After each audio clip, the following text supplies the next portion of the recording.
Bonjour et bienvenue. On est ici le 19 janvier au sanctuaire de Beauvoir. Nous vivons la célébration avec l'abbé Jocelyn Plante. On vous souhaite une belle célébration.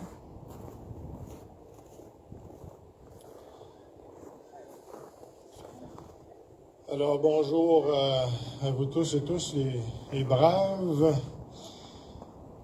Puis on va prier évidemment pour vous qui nous écoutez à la maison. J'espère que vous priez pour nous autres aussi. Alors, et on prie évidemment les uns pour les autres. Et je vais donner tout de suite l'intention de messe. Aujourd'hui, donc, nous prions pour Suzanne Poirier-Brault, qui est décédée, donc, ce matin, justement, du COVID, vers 5 heures du matin. Alors, l'intention est offerte par Mario Martineau et Renelle Bérubé. Prions pour elle et ses proches, de façon spéciale. Alors, c'est la messe de semaine de ce mercredi, donc 19 janvier, antienne d'ouverture. Je suis le salut de mon peuple, dit le Seigneur. Dans toutes les épreuves, s'il crie vers moi, je l'exaucerai. Je serai son Seigneur pour toujours. Alors, nous sommes rassemblés au nom du Père et du Fils et du Saint-Esprit. Le Seigneur soit avec vous.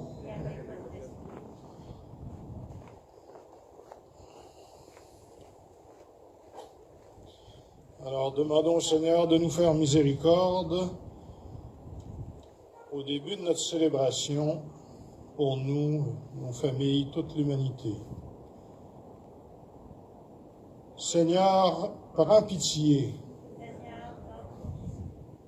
Ô Christ, prends pitié. Seigneur, prends pitié. Que Dieu Tout-Puissant nous fasse miséricorde, qu'il nous pardonne nos péchés et nous conduise à la vie éternelle. Prions. Seigneur Dieu, tu as voulu que toute la loi de sainteté consiste à t'aimer et à aimer son prochain. Donne-nous de garder tes commandements et de parvenir ainsi à la vie éternelle, par Jésus-Christ, ton Fils, notre Seigneur, qui vit et règne avec toi dans l'unité du Saint-Esprit Dieu pour les siècles des siècles. La proclamation de la parole de Dieu.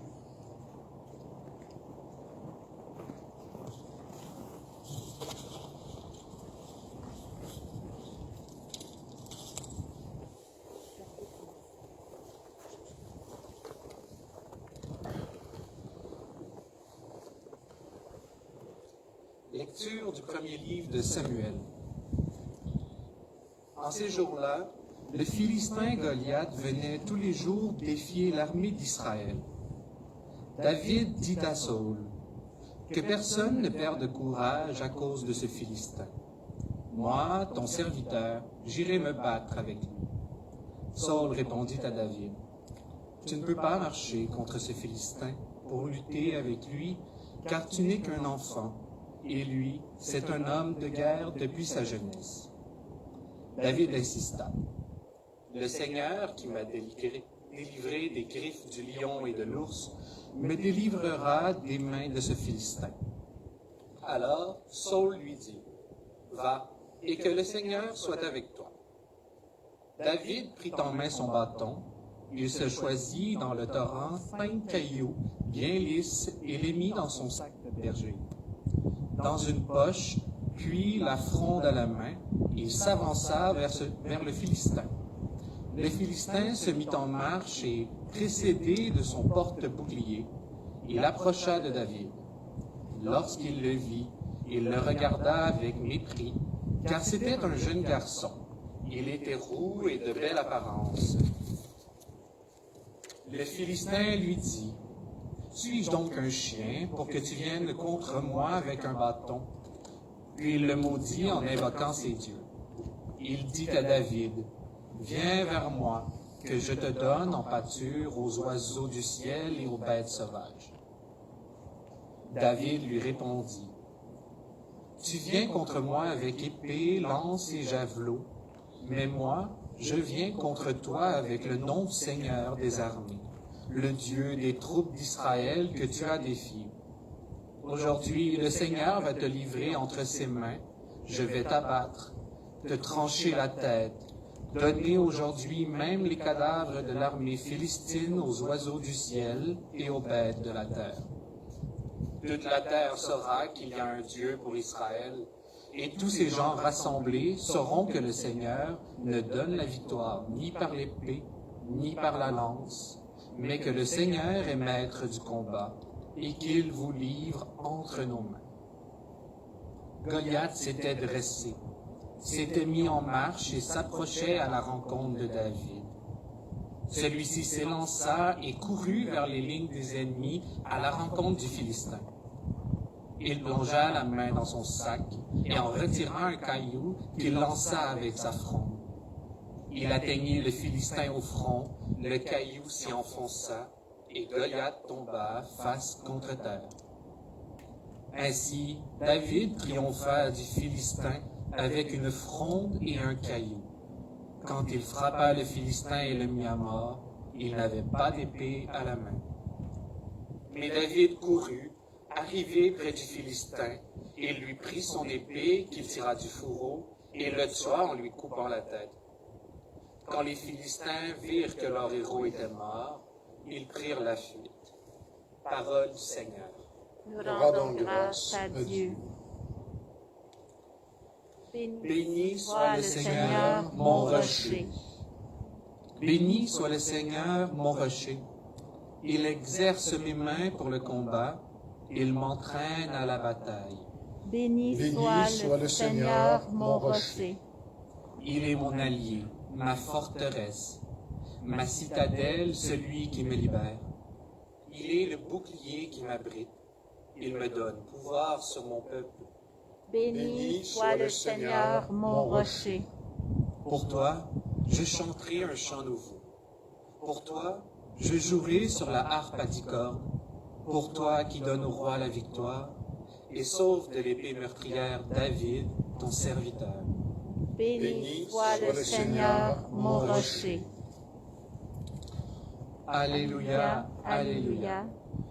Jésus proclamait l'évangile du royaume et guérissait toute infirmité dans le peuple. Alléluia. Le Seigneur soit avec vous. Bonne nouvelle de Jésus-Christ selon saint Marc. En ce temps-là, Jésus entra de nouveau dans une synagogue. Il y avait là un homme dont la main était atrophiée. On observait Jésus pour voir s'il le guérirait le jour du sabbat. C'était afin de pouvoir l'accuser. Il dit à l'homme qui avait la main atrophiée, « Lève-toi, viens au milieu » et s'adressant aux autres. « Est-il permis le jour du sabbat de faire le bien ou de faire le mal, de sauver une vie ou de tuer ?» Et eux se taisaient. Alors, promenant sur eux un regard de colère, navré de l'endurcissement de leur cœur, il dit à l'homme, « Étends la main. » Il l'étendit, et sa main redevint normale. Une fois sortis, les pharisiens se réunirent en conseil avec les partisans d'Hérode contre Jésus pour voir comment le faire périr. Acclamons la parole de Dieu. Louange à toi, Seigneur Jésus.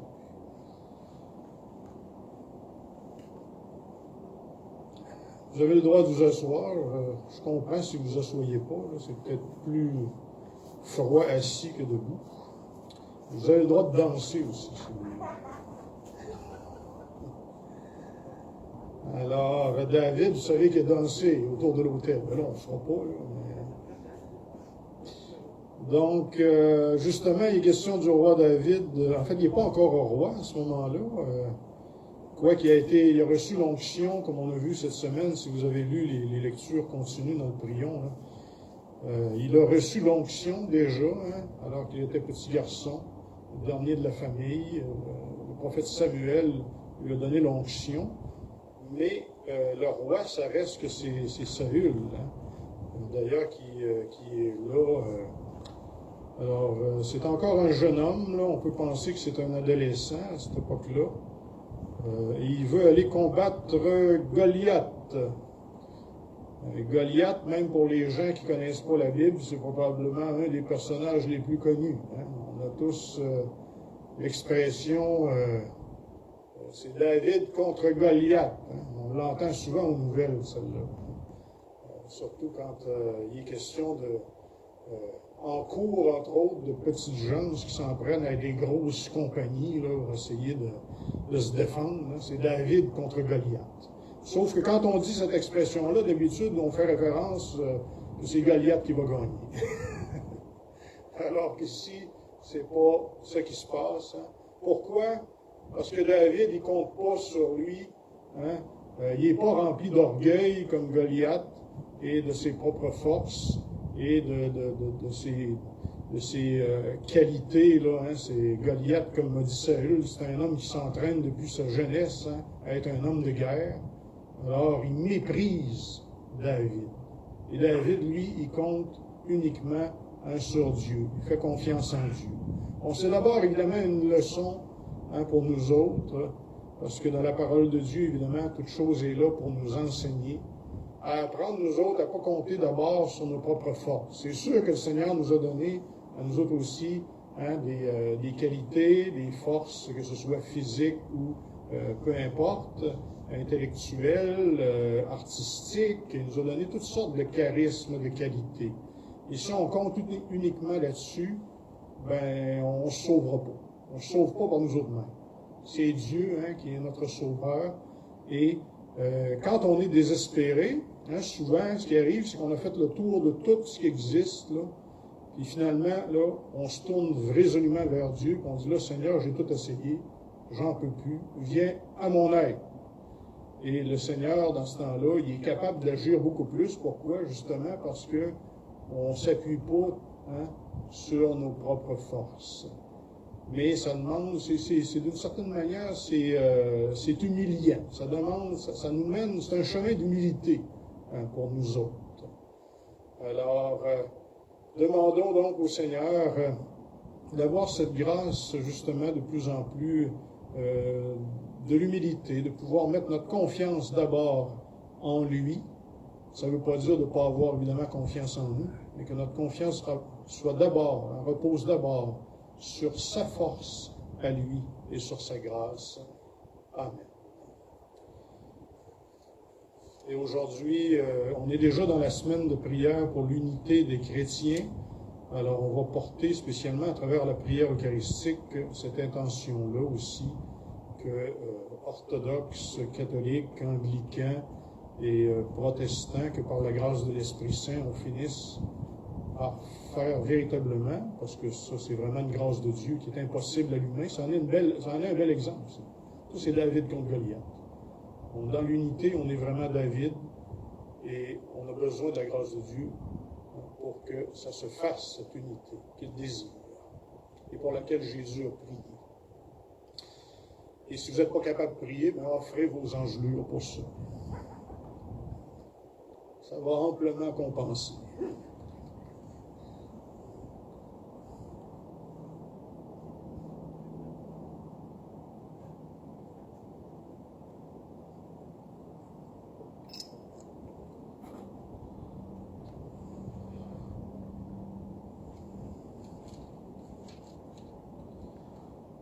Tu es béni, Seigneur, Dieu de l'univers. Nous avons reçu de ta bonté le pain que nous te présentons, fruit de la terre et du travail des hommes. Il deviendra pour nous le pain de la vie.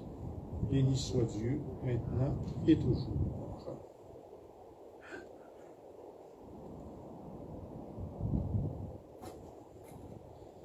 Cette eau se mêle au vin pour le sacrement de l'Alliance. Puissions-nous être unis à la divinité de celui qui a pris notre humanité. Tu es béni, Seigneur, Dieu de l'univers. Nous avons reçu de ta bonté le vin que nous te présentons, fruit de la vigne et du travail des hommes. Il deviendra pour nous le vin du royaume éternel.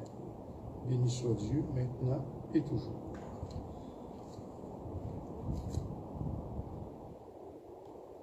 Humbles et pauvres, te supplions, Seigneur, accueille-nous, que notre sacrifice en ce jour trouve grâce devant toi. Et prions ensemble au moment d'offrir le sacrifice de toute l'Église.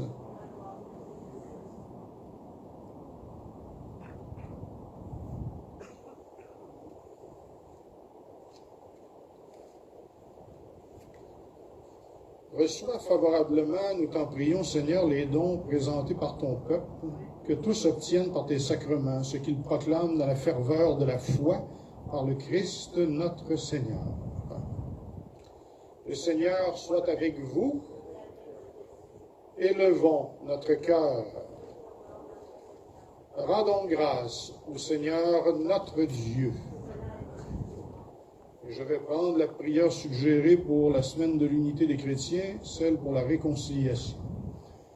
Vraiment, il est juste et bon de te rendre grâce et de chanter ta louange, Dieu le Père Tout-Puissant, pour l'œuvre que tu accomplis dans ce monde par notre Seigneur Jésus le Christ. Au sein de notre humanité encore désunie et déchirée, nous savons d'expérience que tu changes les cœurs et les prépares à la réconciliation. Ton Esprit Saint travaille le cœur des humains pour que les ennemis se parlent à nouveau, les adversaires se tendent la main et que les peuples cherchent à se rencontrer. Oui, c'est ton œuvre, Seigneur, quand l'amour l'emporte sur la haine, quand la vengeance fait place au pardon et la discorde se change en amitié. C'est pourquoi, unis au cœur céleste qui te chante, nous ne cessons de te rendre grâce et sur la terre nous proclamons sans fin ta gloire. Saint, Saint, Saint, le Seigneur, Dieu de l'univers, le ciel et la terre sont remplis de ta gloire. Hosanna au plus haut des cieux. Béni soit celui qui vient au nom du Seigneur. Hosanna au plus haut des cieux. Père Tout-Puissant, nous te bénissons par Jésus-Christ, ton Fils, venu dans notre monde en ton nom. Il est la parole du salut pour les hommes, la main que tu tends aux pécheurs, le chemin par où nous arrive la paix que tu donnes. Alors que nos péchés nous avaient détournés de toi, Seigneur, tu nous as conduits à la réconciliation, pour que, tournés vers toi, nous nous aimions les uns les autres par ton Fils, que tu as livré pour nous à la mort. Et maintenant que nous célébrons la réconciliation que le Christ nous a obtenue, nous te prions. Sanctifie ces offrandes, en répandant sur elles ton esprit, qu'elles deviennent le corps et le sang de ton Fils qui nous a dit de célébrer ce mystère. Au cours du repas, lui qui allait donner sa vie,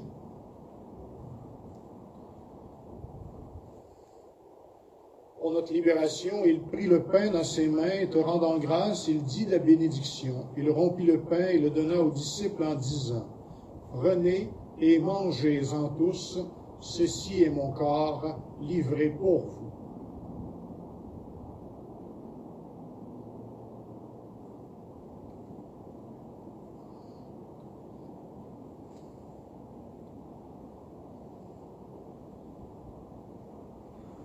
De même, ce soir-là, il prit dans ses mains la coupe de bénédiction en proclamant ta miséricorde. Puis il donna la coupe à ses disciples en disant, « Prenez et buvez-en tous, car ceci est la coupe de mon sang, le sang de l'alliance nouvelle et éternelle qui sera versé pour vous et pour la multitude en rémission des péchés. Vous ferez cela en mémoire de moi. »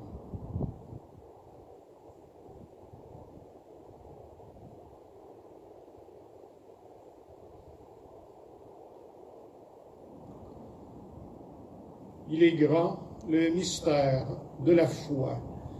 Nous annonçons ta mort, Seigneur Jésus. Nous proclamons ta résurrection. Nous attendons ta venue dans la gloire.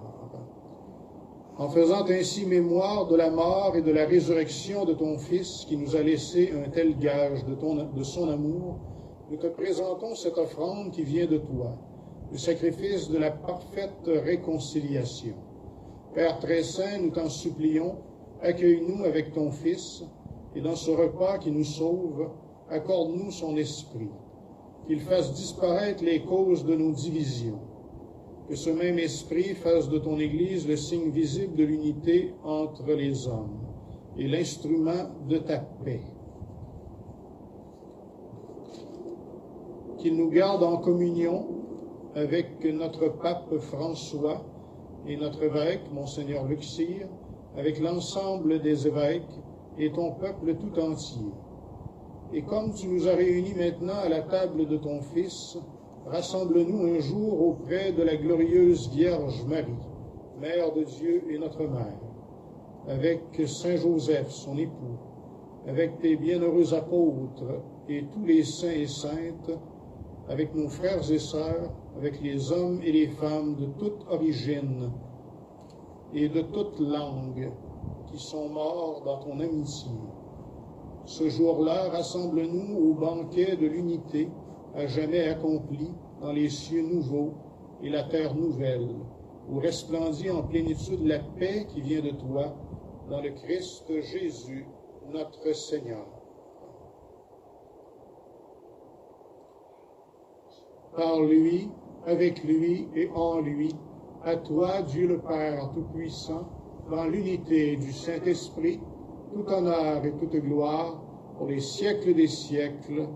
Amen.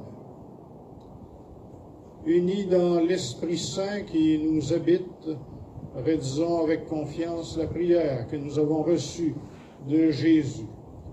Notre Père qui es aux cieux, que ton nom soit sanctifié, que ton règne vienne, que ta volonté soit faite sur la terre comme au ciel. Donne-nous aujourd'hui notre pain de ce jour. Pardonne-nous nos offenses, comme nous pardonnons aussi à ceux qui nous ont offensés, et ne nous laisse pas entrer en tentation, mais délivre-nous du mal.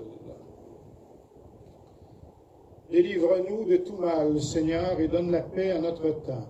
Soutenus par ta miséricorde, nous serons libérés de tout péché, à l'abri de toute épreuve. Nous qui attendons que se réalise cette bienheureuse espérance, l'avènement de Jésus-Christ, notre Sauveur.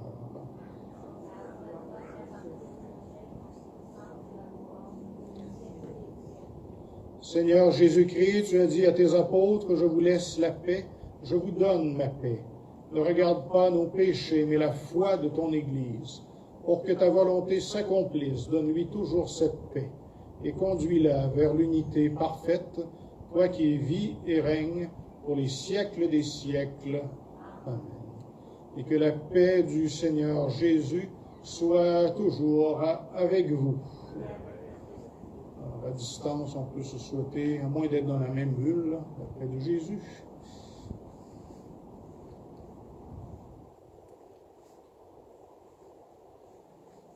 Le corps et le sang de Jésus-Christ réunis dans cette coupe nourrissent en nous la vie éternelle. Agneau de Dieu qui enlève les péchés du monde, prends pitié de nous. Agneau de Dieu qui enlève les péchés du monde, prends pitié de nous. Agneau de Dieu qui enlève les péchés du monde, donne-nous la paix.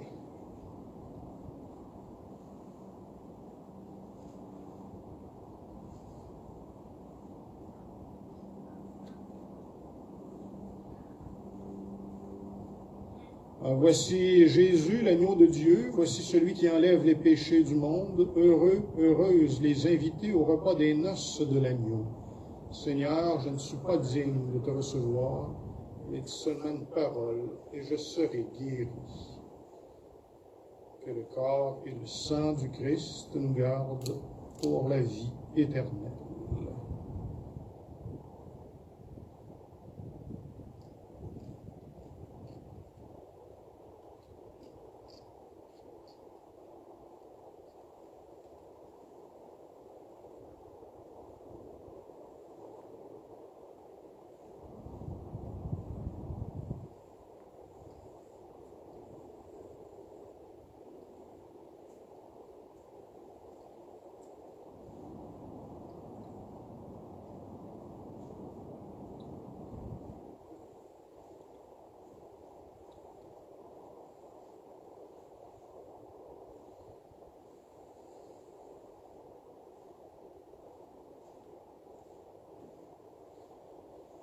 Alors, je vais donner la communion moi seulement, là, vu qu'il n'y a pas tant de monde que ça. Je vous invite à rester à vos places.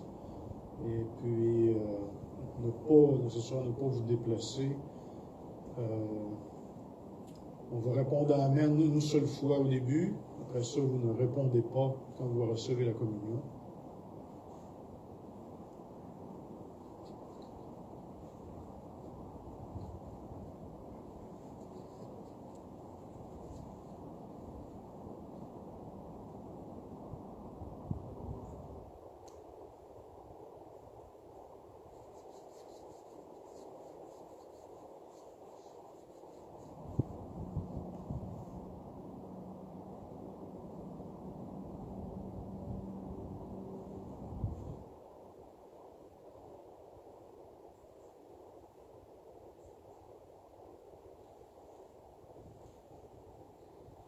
Le corps du Christ.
retirez pas ça, vous ferez votre action de grâce à la maison. Ou en vous en allant.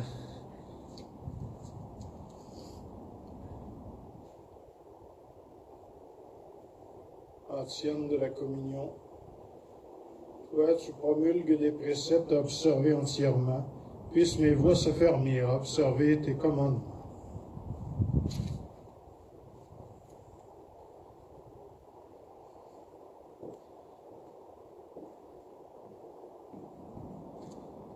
Prions. Dans ta bonté, Seigneur, fais que ton aide soutienne toujours ceux et celles que tu as nourris de tes sacrements, afin qu'ils puissent, dans ces mystères et par toute leur vie, recueillir les fruits de la rédemption par le Christ notre Seigneur. Amen. Le Seigneur soit avec vous, et que Dieu Tout-Puissant, dans son infinie tendresse, vous bénisse et vous garde, ainsi que toutes vos familles, le Père, le Fils et le Saint-Esprit. Allez et demeurez dans la paix du Christ. Alors, on va essayer de répéter dimanche prochain, puisque ça semble pour l'instant être la journée de toute façon, et qui annonce pas si mal, mais suivez ça, ça risque d'être en fin de l'après-midi aussi. Donc, et c'est toujours à suivre le matin. Vous voyez, aujourd'hui, c'était limite, comme vous avez vu. Alors, bonne journée.